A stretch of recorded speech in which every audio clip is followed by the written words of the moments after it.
Good afternoon, everyone. My name is Jon Stevenson, and I'm here at the Nevada Partners Building, and we're having a discussion with Bishop Derek Rimson. We're continuing on with our Nehemiah Project podcast series, and today's topic is going to be on the importance of the urgency to vote. So the topic is voter urgency, and so the thrust of this is Bishop Rimson and I are going to muse about how important it is, for voters to step out so close to the election and really take their right to vote as seriously as possible. Bishop Rimson, pleasure to have you here. Man, thank you for having us. It's always a joy and a privilege, especially to sit here with you and have conversation, especially about the issues and things that are going on in our community. So I'm excited. Right. Matter of fact, we're back at this again. So yes, this is great. Round two. Yeah, the last one was a good one. This is great. So since then, what have you seen, heard, or thought that's kind of moved you and got your wheels spinning about this late election cycle? Well, I think that we need to be really concerned, especially in our community, with a lot of the down-ballot races. Okay.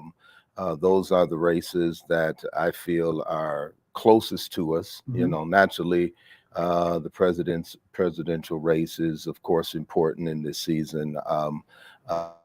But of course, that's kind of distanced. The U.S. Congress and House of Representatives, Senate races are as well as important. But I think the down ballot races here in Nevada Mm-hmm. are definitely important, Right. because they are close to home. Right.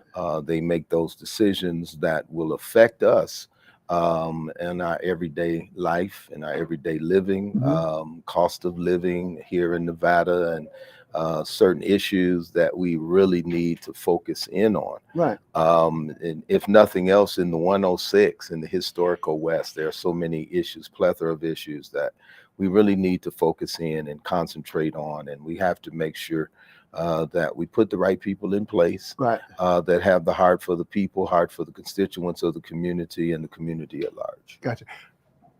Why do you suppose, because you make a good point about the down ballots, you would think that most folks know that is the most proximal impact, is, your councilman or your assembly leader, or your senator, your state senator, that is. What are your thoughts as to why turnout can be as low as it can be sometimes, particularly like in off-year elections and special sessions like that, but when it impacts them so directly? What are your thoughts on why that might be? Unfortunately, I think it's the lack of education. We need to educate, especially new generation of voters, these younger voters, to understand the importance of the off-season elections as well as the down-ballot race. Right. We're definitely highlighted in on, and we're focused in on the presidential election for lots of reasons, Mm-hmm. right? And many times it's personal. Right. It's the best candidate for me. It's the best candidate for, what I see Right. needs to be done. Right. But at the end of the day, you can get a Republican candidate as a president, can win, Democrat president, but if you don't have a cooperative Senate and a cooperative Congress, Right. Then here we are. You're just at a stalemate, Mm-hmm. which Mm-hmm. we kind of seen that with former President Barack Obama. Mm-hmm. He had, stalemates, Mm-hmm. and he couldn't really get a lot done. Mm-hmm. So that's why that off-season election for these congressmen and senators are important when that cycle comes back around. Right. And to that point, I get the sense that when young people don't know about the education piece, what they don't know is whatever cynicism they have about voting, because they say they don't see enough happening, enough getting done, so they don't vote, which creates this awful cycle. So you don't vote, so now you really don't see anything happen, Right. which only reinforces the cynical outlook you had on voting in the first place. Right. And the only way to break that is to vote, and vote in numbers. Because you just imagine, if voter turnout in the West Side was 70, 80%, the power this community could have, in the state legislature, and how every mayoral candidate would spend their whole elections, their campaign in this. If we in this voted. area, exactly, absolutely, yeah. And so I take your point on the education piece. Yeah. How do we let how do we teach them about the reinforcing cycle, that they're creating? They're creating their own environment by not voting. If they're cynical that government won't do anything, don't vote and you prove it. Yeah, it's a strange irony. The baby boomers, which I think me and you are, I'm the last of the baby boomers into the X generation. That generation is really kind of upholding the demand or the urgency to vote based upon the sacrifices that our ancestors made, our grandparents, and so forth and so on, just to do the voting and get out to vote because of having the right to vote. But then when you get to this new generation, such as my children, which are millennials, late millennials, zennials, now you're dealing more with, we don't see enough happening. So why do I need to stand in the line? Why do I need to vote if there's not going to be any changes? So I think, again, the education piece is imperative. It's important that we share with them, your vote counts. It's important that you get out to vote. You need to make your voice heard. It's not right for you to, or fair that you complain, but you never let your voice be known through your vote. So I think education is important. I think we have to continue that, and not just in a presidential election. I think we have to continue to have that cycle of education concerning voting, the importance of it from a national perspective, from a state level, from a county level, even from a city level, whether that's the mayoral race, the council race. I think we just have to keep that education being perpetual, and continuing to put workshops in place, and doing what we can to educate this next generation. What role do you think the churches could possibly have in either the education or in the maintenance of, because what you're describing is not civic engagement as a seasonal thing you do. You're almost making it sound like it's a habit that needs to be cultivated year round. What role could you see the churches taking? I mean, I think the church, especially in 106, plays a major part. For African Americans, it plays a major part because historically, everything we did came through the church at some point. The church was kind of the conduit. Education, voting, dealing with civic issues, and everything came from the pulpit of the Black church. And so I still think that the preacher, especially in the African American church, still has some influence, some strong influence, because here's the catch: they see congregants on a weekly basis, sometimes twice a week, sometimes 3 times a week, depending on whatever their schedule of services are. But Sunday, of course, is the biggest day. And these are, in most cases, repeated attendees that come, and that's a part of the church. So when the preacher gets up and he says, we need to get out and vote, or he provides, or the ministry provides some type of educational platform that's ongoing, I think the church plays a pivotal role. And if we would do that, I think one of the concerns that we have now is that pastors are more, or the churches are more into popularity. That's what I'm asking. You know what I'm saying? So each pastor seemingly is trying to build that mega church, or build that influential church. So when you come to Las Vegas, this is the big church in the city, instead of it being more ministry driven. Concerned about your constituents, your congregants, whatever, your attendees, trying to provide those services, programs, ministries. In my opinion, from my experience, that's what makes for a successful ministry, a successful church, is because it's constantly providing programs, ministries, opportunities for their congregants as well as for the community. Right. So to that point, so what you're describing then is the church has a role being that prophetic voice. And what I mean by the prophetic voice is the prophet is the one that came down and told you, you're off, you're out of line Yeah, on this one, absolutely. or Yeah. that's the only reason why David thrived, because he had a prophet to Right. come and kind of grab Right. him by the lapels and shake him some. Right. Solomon didn't have Right. one, Right. and Solomon probably ruled the day that he did not have one. Right. Do you feel like there's enough of a prophetic voice? Because what you're describing, maybe we need more of that prophetic voice. Do you? I mean, I'll be honest with right? you. I'm gonna say something that probably is going to be very uncomfortable to receive for some people that are religious, but in my opinion, you have to know the times and the seasons in which we're in. The COVID really kind of unleashed some things, and it exposed a lot of things.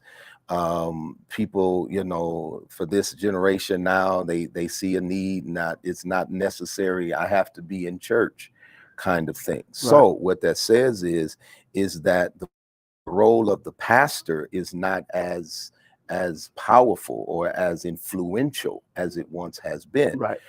So therefore, I think in this season, the apostolic voice and the evangelistic voice is important, which eventually becomes a prophetic voice. Gotcha.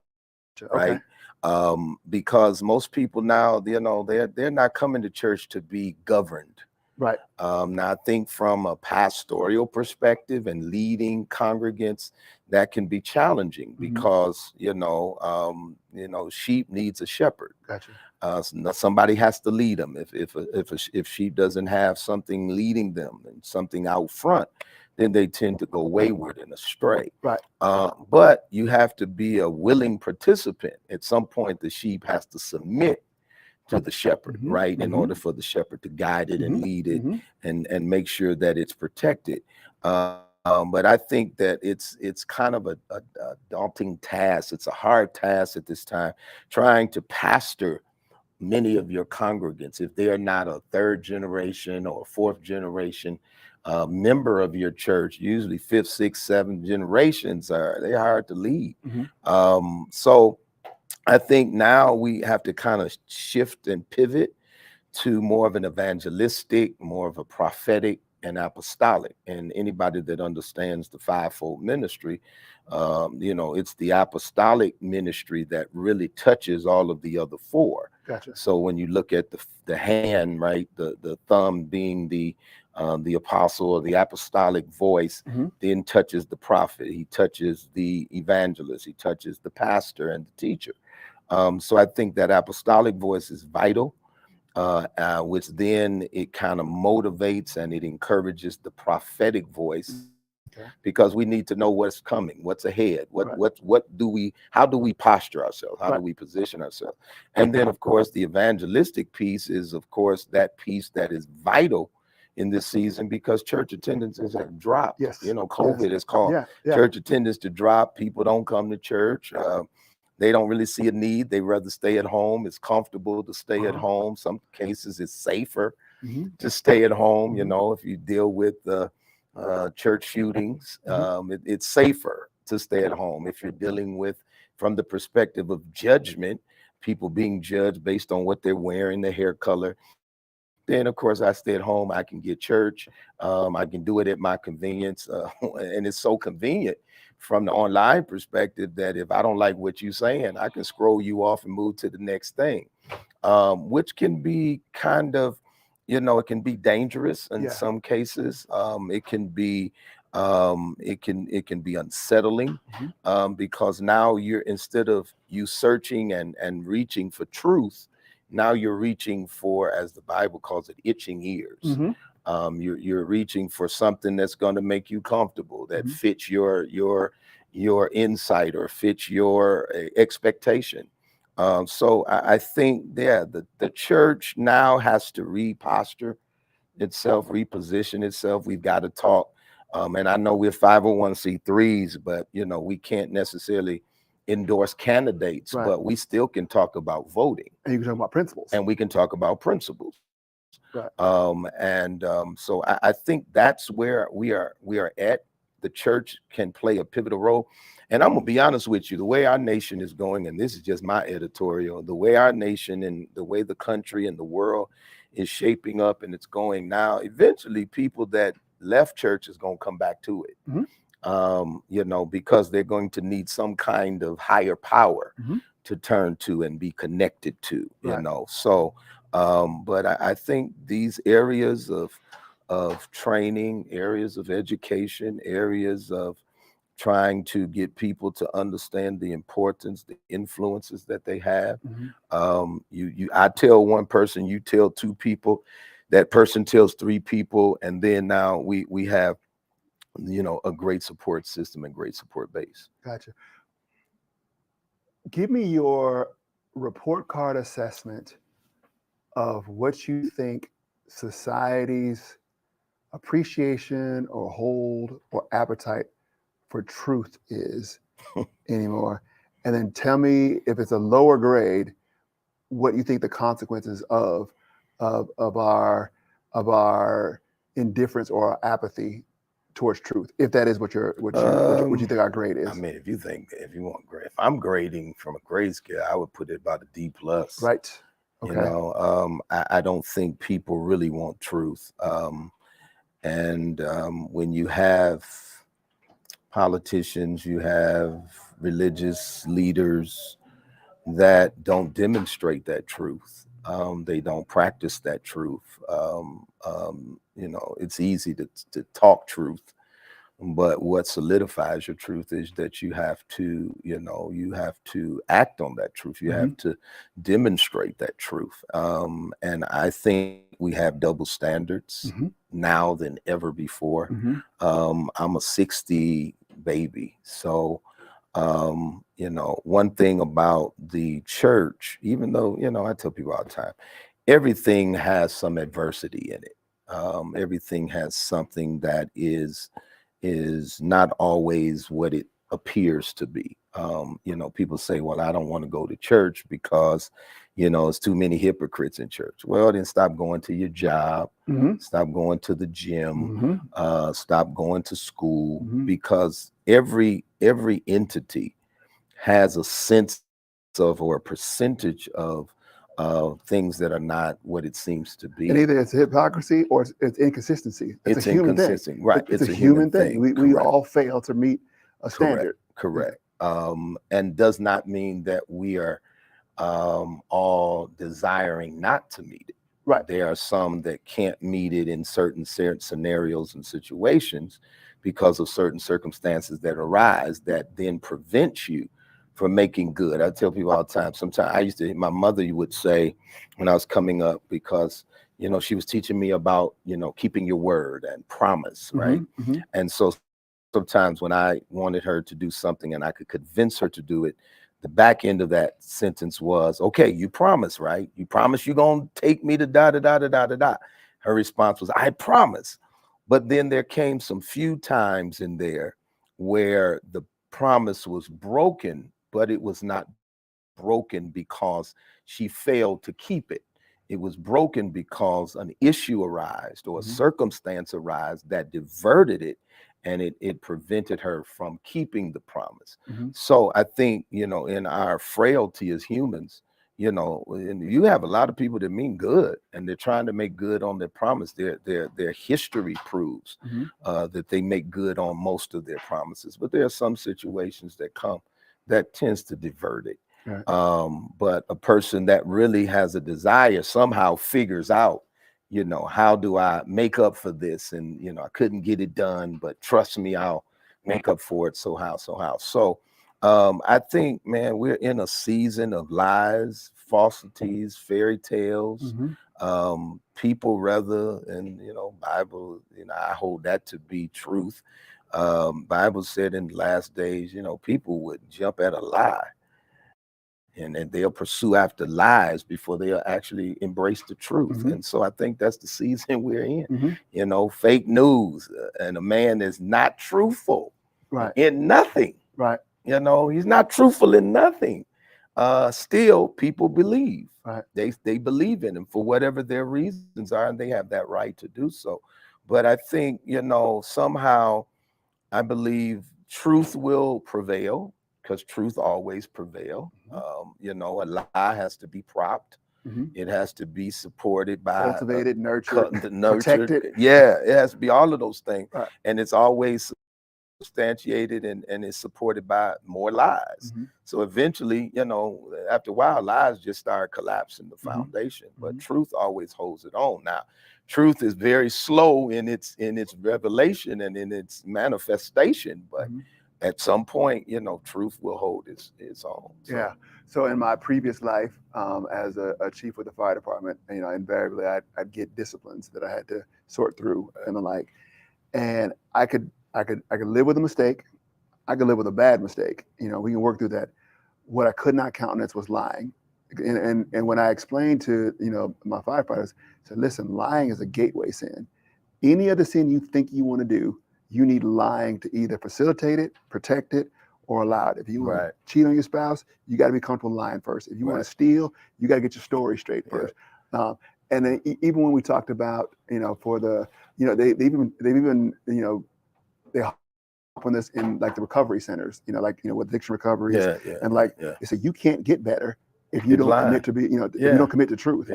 And so knowing that, and I take you 100% at your point in that our society has grown, you know, entirely too comfortable with lies. And I think, you know, and your point also about what the Bible is saying that we seek out those lies.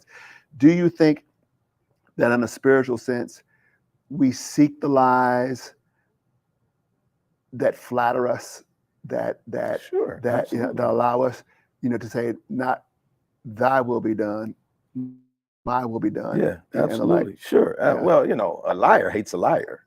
You know, crazy. That's you know, I'll lie to you, but you know, for you to lie to me, and I'm a whole liar, you know, I can't stand your lies because you know, lies can't support each other. It's just it's really it's deception, you know, at the highest level. But you have people that rather for you to tell them a false thing that they like to build up their image or to build up their ego, whatever that looks like, you know, than to tell truth. You know, I'd rather for you to tell me that my breath doesn't smell good. Right. And there's several ways you can, and that's several ways you can do that. It's ways you can do it without being, you know, harsh. You know, one way, hey man, why don't you try this mint? You know, hey, take a mint. You know, it's ways you can do it. But I would rather you give me truth.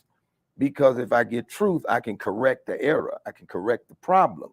So down the line, it doesn't affect me adversely. But, you know, if you keep just telling me the wrong thing, you lying to me, you're not telling me the whole truth, you know, then eventually down the line, somebody is going to be raw, real relevant with you. And they're going to tell you the truth. And then you're not going to be able to absorb it and digest it. But when you're used to hearing truth, you know, you learn how to adapt, you learn how to acquiesce, you learn how to toughen yourself, you know, and you might go away upset, might go away mad, but once you start sitting and you reminisce on it and you think about it, well, oh man, they were right. You know, maybe I need to do such and such, maybe I need to change my attitude, whatever, because down the line, you know, it becomes advantageous for you. You know, the next posture or position that you get, you know, might be based on your attitude. And because back here, I told you your attitude stink, you need to straighten it out, get it together. Now back here, you heard truth. So when you get up here for possibly a job offer or a position, now you remember, you know, man, okay, let me straighten up my attitude. Let me get myself together. You know, can't say it this way. I can't say it that way. And so now you are, you know, you're a better person at it, you know, but I don't know, man, we're in this and it's a dangerous climate because truth, where there's no truth, man, you're deceived. You know, you can't grow. You can't. Yeah, absolutely. You cannot grow. You can't grow, you can't expand, Can't correct. and you can't correct. The Bible uses this word, and I think a lot of people, even parents, use the word reprimand, right? And the word reprimand, well, back in our day, reprimand, we knew if we were being reprimand, we would get in the belt, a switch, whatever it looked like, right? It was some kind of harsh disciplinary action. But reprimand, really, all it means is correction. Mm-hmm. That's it, simple. When I reprimand you, all I'm doing is correcting you. Mm-hmm. You got off path, and my job is to get you back on path. So I reprimand you. And reprimand brings about growth, as you said. So I think that's, it's a sad commentary, man. Mm-hmm. But, I think we need more people that's going to speak truth to power. Mm-hmm. You can't be a leader if you're afraid to speak truth to power. Mm-hmm. If it's wrong, it's wrong. And somebody has to be willing to say it's wrong if it means, well, you might lose a few people from your church congregation.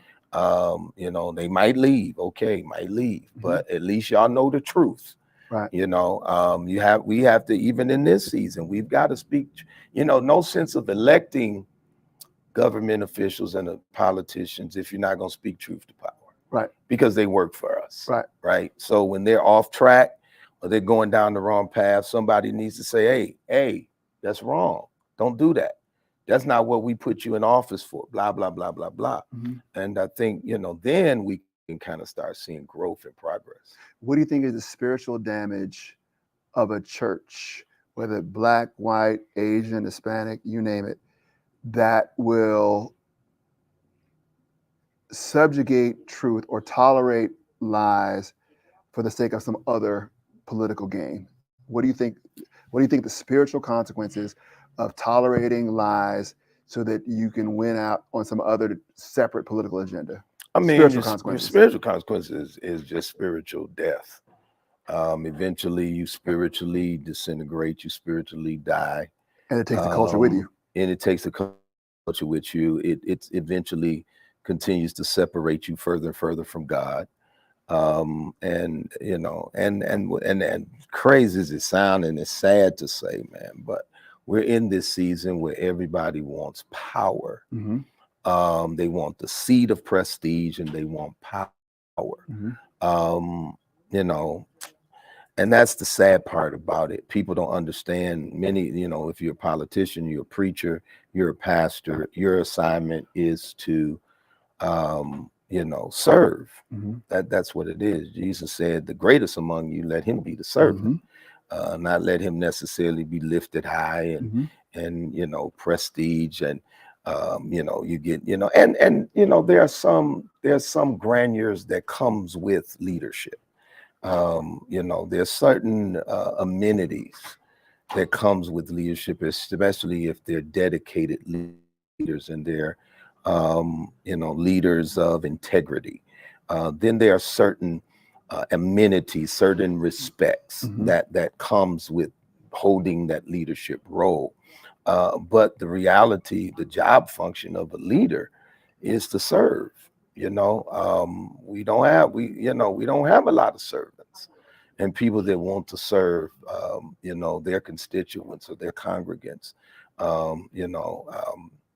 and I've pastored for, oh my God, I think I've got 26 years under my belt in 4 states.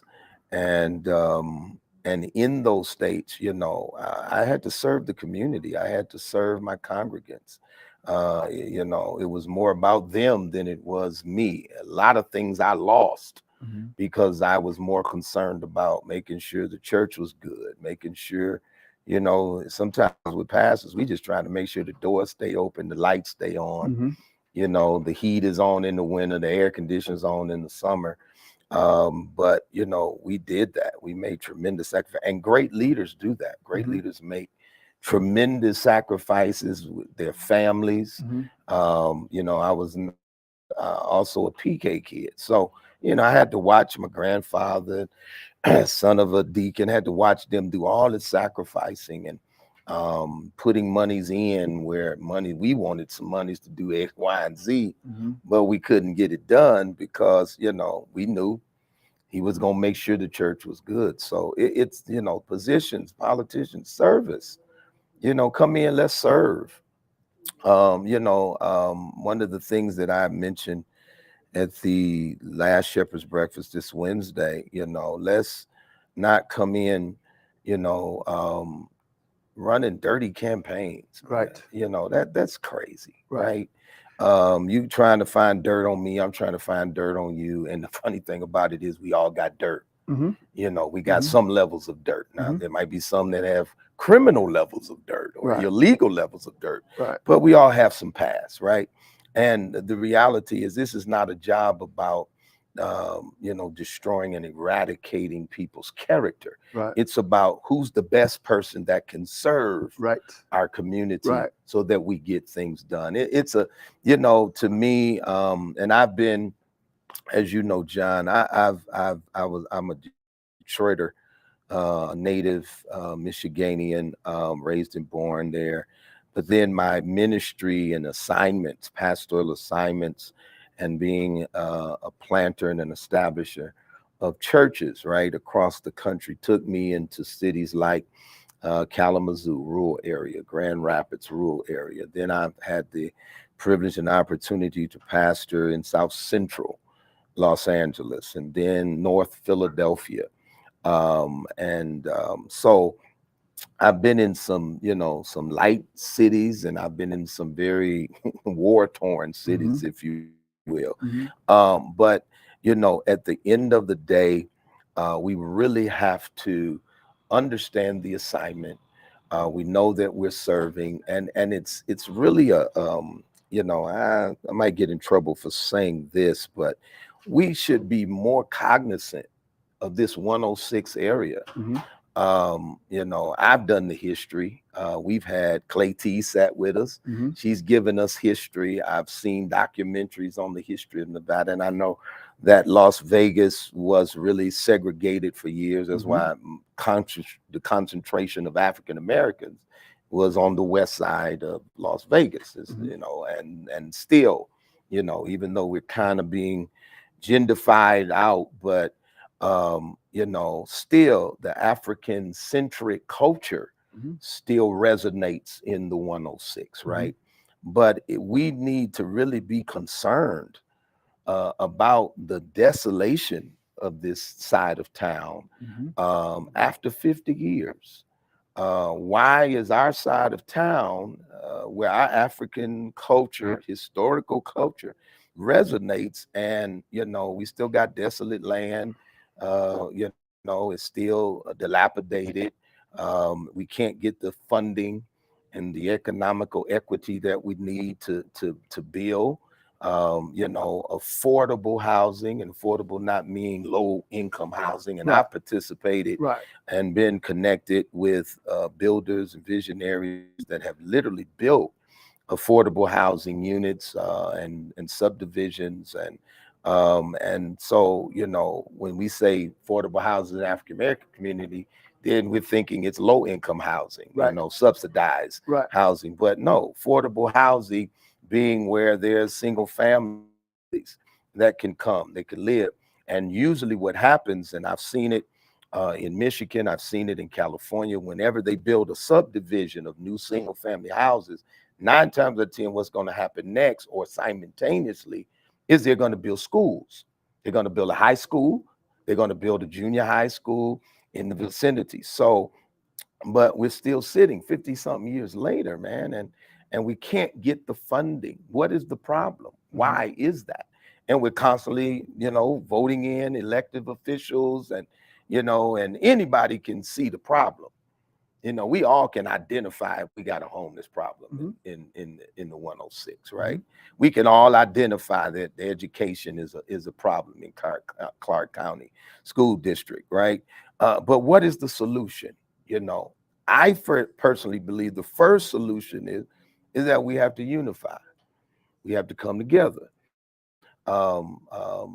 Ethnic voices in all different ethnicities are powerful, and they get things done because they have a voice, and it's a collective voice, right? They pick 1 or 2, 3 issues, and they collectively come together, and they speak and they demand on those issues, and eventually those issues get done. Now, you come over in our community, we got 12, 13 different issues, and your issue is your issue because it's personal to you. My issue is mine because it's personal to me, so I'm passionate about mine. But it ain't but 5 people in my circle that only agree with my issue. You got 25 that's in your circle on your issue, and then nothing gets done. So I think the first strategy is coming together. Bishop McDonald says something all the time, that what we've done is this mistake that we've made is we send our representatives, our legislative representatives, and we send them without an agenda. Right. So we allow them to make the agenda. Mhm. Well, the politicians shouldn't make the agenda for the community. The Right. community should make the agenda for the legislator. Right. And then these are the things that we need you to go to, Carson City and fight for, go to DC and fight for, whatever that looks like. So on a simplest level then, how can the church marshal, well, let me back up a little bit then. Grading, now we'll allow you to grade again. How do you feel as though the church, we'll start with just the Christian church and how you feel it's how you would grade its efforts in mobilizing its parishioners, to vote and beyond. And then I'm curious as to what your feeling is about non-Christian Black faith leaders and their views about politics and the electoral process, and whether or not they think it's worth the effort or not. And is there a coming together, or are those disparate notions about what could, what the African American community's, role should be with respect to, elections and politics? Well, I know there's a lot there. That grade for me again is probably about a D. Okay. I think the West is much different. I've lived in the Midwest. Only place I haven't lived is in the South. But I've traveled through the South for years, right? Because of, being a preacher and evangelist. So I've had opportunity to travel in the South, but I've literally lived in the Midwest. I've lived on the East Coast. The difference with the Midwest, East Coast, and then we can even include the South in many cases, is that they will come together. African Americans, churches, leaders, non-Christian leaders, they look at their community, and if there's an issue, a problem, a thing that they need to rally around, they will come together. That's why in most of these Midwest states, if you go to Chicago, Detroit, Milwaukee, you go east, New York, you will find, and even in the South, you will find that they get a lot of things done. Most of the churches will not sit, and their church sits here, and then there's an empty lot here, an empty lot there. If you give them about 10 years, 5 to 10, I can guarantee you they're going to find some money from somewhere, whether that's grant money, whether that's, donations. And you're going to find after a while, they're either going to build a school or they're going to build a community center or a rec center. If there's an issue that comes up in the community that they need to collaborate on and come together, they're going to come together. Those pastors will come together. They can hate each other. I often say that they can hate each other, Doc. But when the need comes, they're going to come together. Now, what I've learned being in the West is that the West tends to move in silo. They won't come together. Unity is an important factor that we having a hard time figuring out how to bring these people together. And usually when people move in silo is because they're trying to build their own castles, right, their own kingdoms. They are isolated and insulated. They're only concerned about, their sections, their proximities, their ministry. And again, if there is no community, no collaboration, no unity from leadership, you're going to always have the lack of, right, which is what we're seeing in the 106. Is that unity in the Midwest and back east a consequence of or a perceived consequence of necessity, whereas in the West they don't perceive that sense of necessity for coming together the way they do back in the Midwest? I mean, I don't think it's a necessity as much as they understand the power base. Okay. So they understand. Who's power base? Well, they understand if they come together and they collaborate. Okay, I see. Then they create this power. They create a power base. Gotcha. And you know how that go, man. People respond to numbers. Government responds to numbers. Right. States and cities, counties respond to numbers. Responds to numbers. Exactly. So when you have numbers, civil rights movement was moved because of numbers. The bus boycott worked because numbers. They came together. They had, and here's the thing: African American community is much different than any other ethnicity, because other ethnicities can have cells and they can come together from a cell perspective. Group here, focus group. They find the common thread. They fight for that. But with our community, it's crazy to say, but you have to, historically, our community has to have a leader. It cannot have 5 different people trying to lead a group. It has to be able to look to a senior statesman or a leader that will give the behest, give the commands, give the directives, and then we follow. Gotcha. That's historical, right? Martin Luther King didn't make himself the leader. He was selected to be the leader. Right. And then when he became the leader, everybody looked towards it, Abernathy, all of those guys, Andrew Young, everybody looked towards Dr. King because he was the leader of the African American movement or the civil rights movement.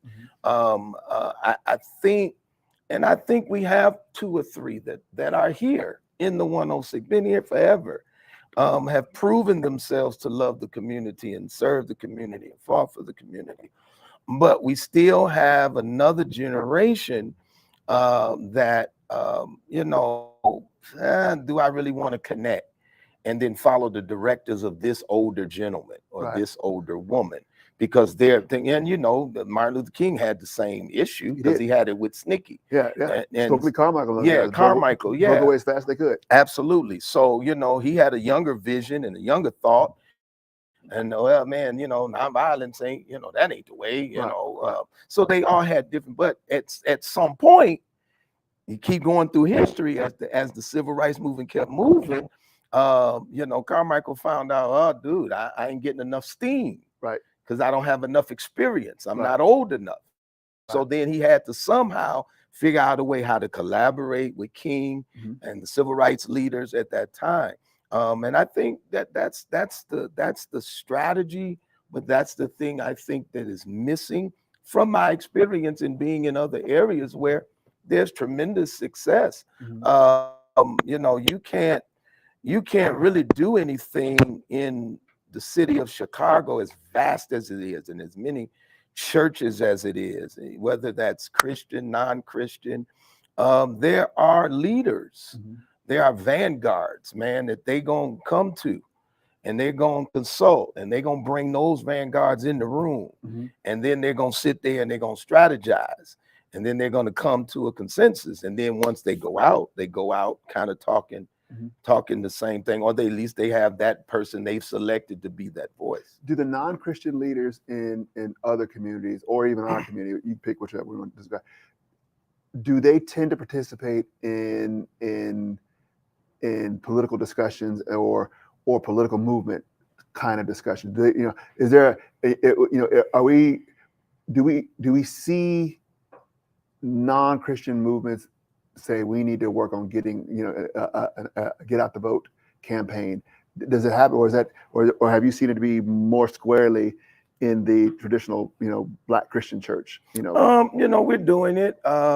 We've got we got a Souls to the Polls event coming up Sunday. Mhm. At 3 o'clock, Unity Baptist. It's a push through faith and action. Okay. NAACP, I chair But is it an interfaith kind of it's an interfaith so kind of so movement. you do see other Yes. religions represented in those kind of Yeah, well, I mean, if they initiatives? come, it's offered to them. I honestly don't know. It's offered to them. Now, I'll tell you, the most diverse platform, in my opinion, is the Shepherd's Breakfast, Right. because originally it was designed to gather the pastors, right?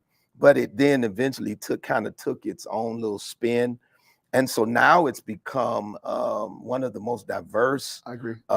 platforms in the historical West. You got everybody coming. The Islam, the movement, Right. Nation of Islam. Right. You've got Pentecostal. You've got Baptists. Right. And then non-denominational, non-Christian. Right. And then it has opened a floodgate too, as a platform Mhm. for the politicians in their run and quest as candidates. Right. During the election season, they come, they make their presentations, and so Yeah, because and the reason why I asked that is again, I've not seen it or to one way or another, so I have no opinion on it. But I often wonder what it would look. So I did see that at the Shepherd's Breakfast, where you have diverse faith leaders, and it's easy to imagine or wonder rather what it would be like if the Nation of Islam and the NOI and the other Black Muslim movement, I forget the name of it right now, but the Baptists, the Catholics, Jehovah Witnesses, you name it. If all those Black faith leaders, all of them had just at the very minimum say, look, we need to vote. We need to get our parishioners to get out there and vote. Now, you have your reasons for liking this candidate. I'm less enthusiastic about him, because of my own faith background, which is fine. At the very least, we all agree that a big turnout from the 106, or a big turnout from Compton, or the big turnout from South Central Detroit is good for the community. Yeah, absolutely. Whoever they're voting for. Yeah, absolutely. And so I often wonder what it would take to see that kind of inertia, being created by the different, an interfaith dialogue that says, if nothing else, just get your folks to vote. Yeah, I think, if you just pull religion out of it, leave religion in it. Just say, okay. Well, no, if you pull, because whenever you have religion involved, you're gonna always have difference of opinion, because I'm going to base it based on how I believe. You're going to base it based on how you believe. But are there different opinions about just voting? Yeah, but that's what I'm going to say. Yeah. So, but I'm saying if you kind of move the religious aspect out, and then because we all agree the community needs X, Y, and Z, right? So if we focus in on the subject matter of the community, whatever the issue is, and we come together, because we are still leaders, but we're not fighting as a leader to push the agenda of our denomination, our religion. We're pushing the agenda of, let's figure out resolves to the issues that affect all of us. The common thread is our community, whether that's economical equity, education, housing, homelessness, whatever the case may be. We all agree that those are the issues that we see a common thread on. And if we just highlight that, home in on that, and then we can then come together, set an agenda, and then at that point, man, we put our politicians to work. Agreed. I'm circling back to a point I made earlier, in that what my theory of the case is that if the West Side, if 89106, and especially with from the promptings of all the different faith leaders, so like everybody's got to vote, and so if it turns out, like we'll say in the mayoral race, if all of a sudden the turnout is such to whereas we've tripled the turnout, so we'll say it's like 75% turnout, and 40% of the turnout was for Berkeley, and the other 35% was for candidate Seaman. The West Side wins, because now both candidates, R's and D's and independents, now said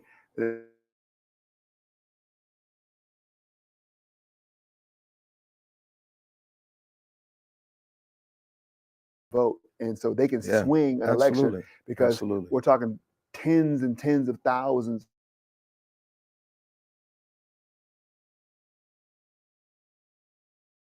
can I say this? And you're gonna probably have to agree if you're one that studies ethnicities and different cultures and communities. Many of the ethnicities in other parts of the country, or even in our South Valley, normally what they do is they vet candidates, right? So you don't have 3 people running for this one seat. 2 of them are not even qualified, right? So 9 times out of 10, that's 2 people that they're gonna get votes that really could have voted for the person qualified and the person that could best do the community.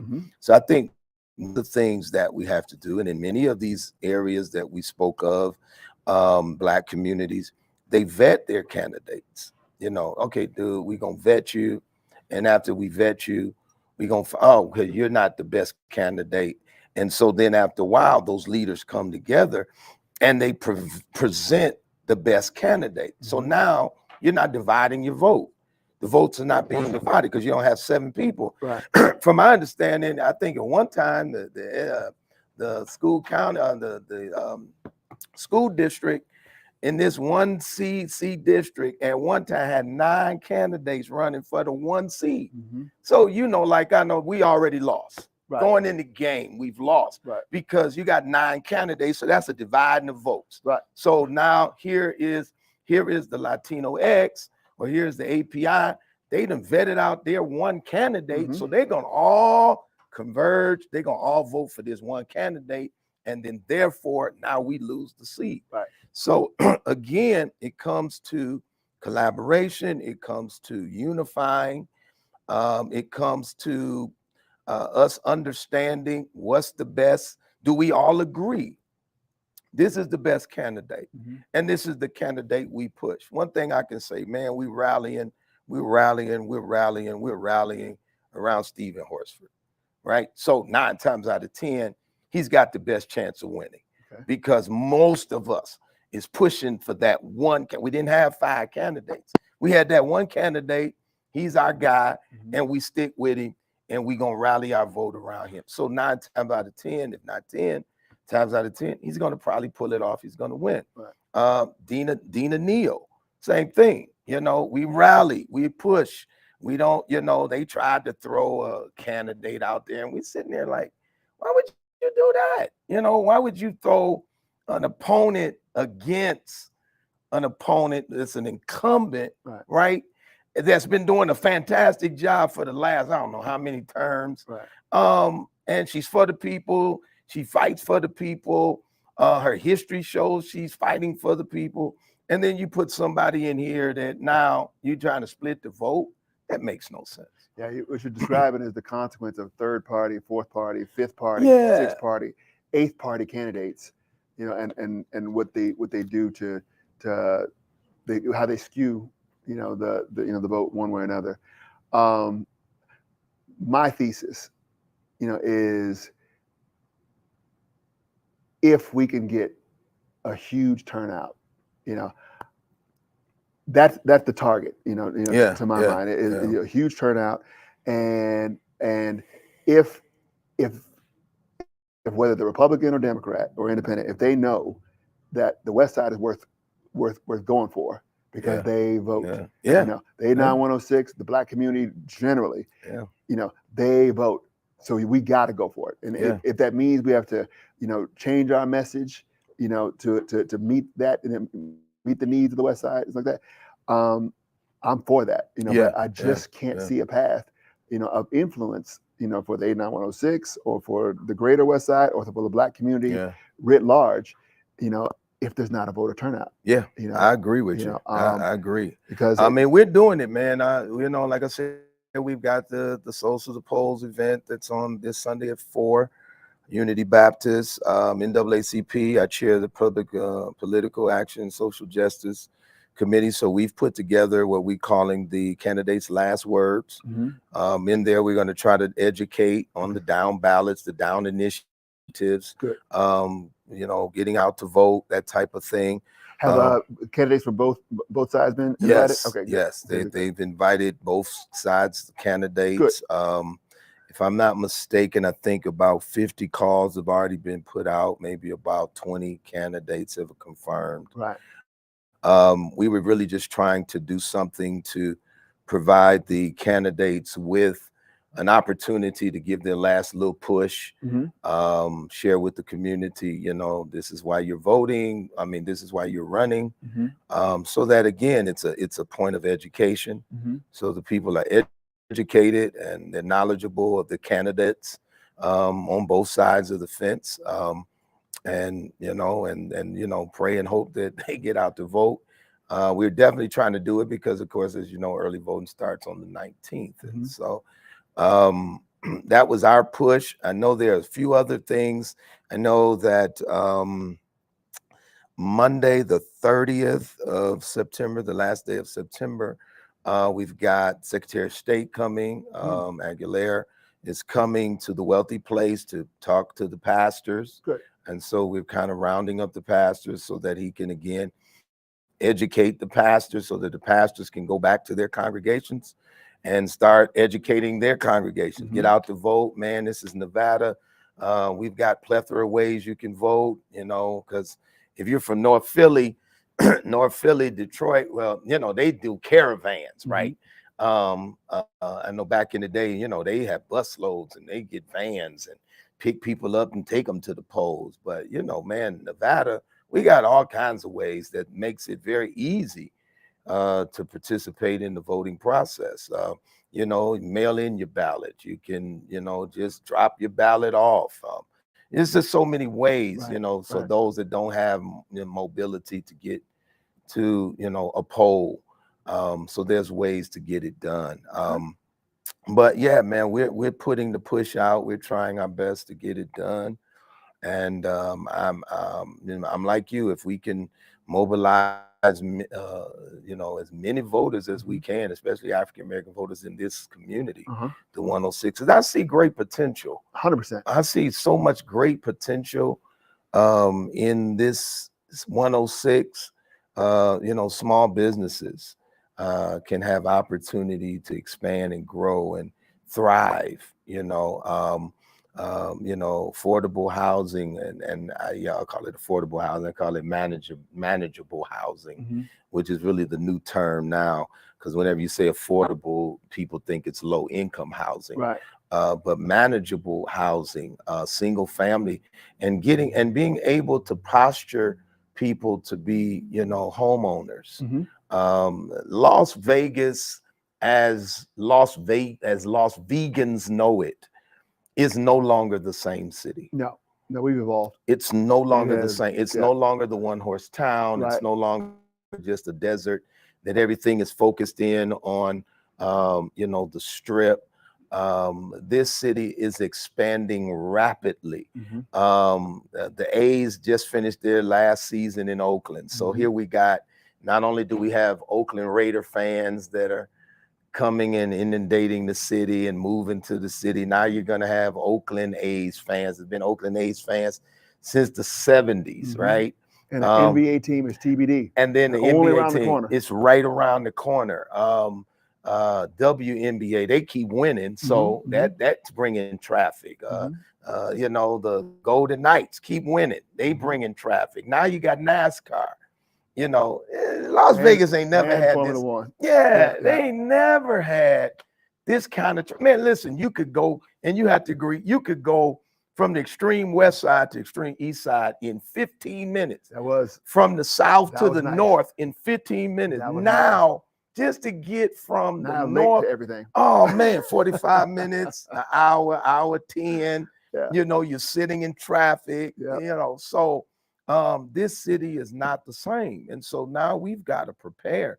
And you said about a prophetic voice. We've nearly got to prepare prophetically for, you know, how this city is going to continue to expand and continue to grow. Eventually, you know, Las Vegas is going to stretch all the way down to the border in a few, you know, few years. It's going to go as far north. Most people don't even know. Lord willing and water willing. Yes, sir.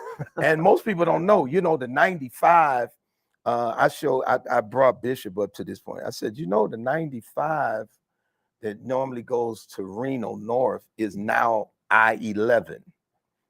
Yep, that's a sign that this city has expanded. Yeah, yeah. It's now I-11. Wow. So it runs concurrent with Route 95, but it's now I-11. Take I-11 going south towards Arizona, but Right. going north, it's now I-11. Okay. So things So have changed. one time, would you recap the events for us?